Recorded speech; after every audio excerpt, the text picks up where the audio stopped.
Na mwendo umemuona kwenye mtandao wa TikTok aliko na mamilioni ya wafuasi ni kufuatia umaarufu wake wa lugha ya Kiingereza licha ya kuacha shule akiwa darasa la 8.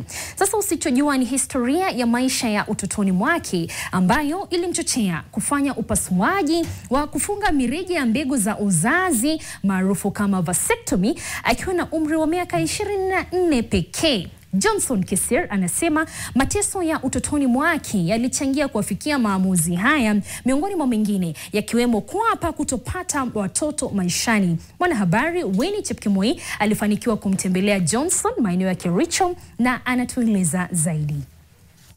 Johnson Kesir amekuwa mcheshi, mchangamfu kwenye mtandao wa TikTok. Na moja kwa moja nataka tujue kutoka kwake Johnson Kesir ni nani? Kwanza niliacha shule kwa sababu nilikuwa katika environment ama family ambayo ilikuwa ikiwa inani treat kusema kwa Kiswahili treat ni kusema aje kunilea vizuri. Hawakunilea vizuri, so walinichukulia kwamba kwa sababu sikuwa na papa kamili. Papangu sikumuona papangu katika kijiji, katika hiyo kijiji mzima na katika hiyo family mzima hatukuwa na mtu ambaye ama mtoto ambaye amesaliwa nje ya ndoa. Ni mimi peke yangu. So wakani treat ama kunichukulia kama si kitu, si mtu, sifai. Sasa katika hiyo njia nikakuwa na komaa nikiwa na ile kitu inaitwa kwa Kiingereza individualism. Ile unakaa peke yako. So individualism mindset ikaingia. Mawazo yangu kawa najaribu kuishi peke yangu, kusurvive peke yangu kwa sababu wamenikataa wote. So hiyo individualism iliniingia kabisa na childhood trauma.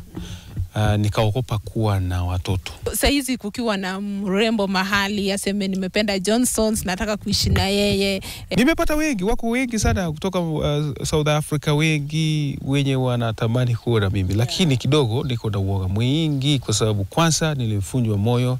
Ya pili ni kwamba kuna Mwafrika msichana ambaye atataka kuwa na mapenzi bila kuwa na mtoto. Ni kwamba ili ukue cement ama kuona kwamba amekuwa stable katika hiyo relationship ni mpaka kuwa na mtoto.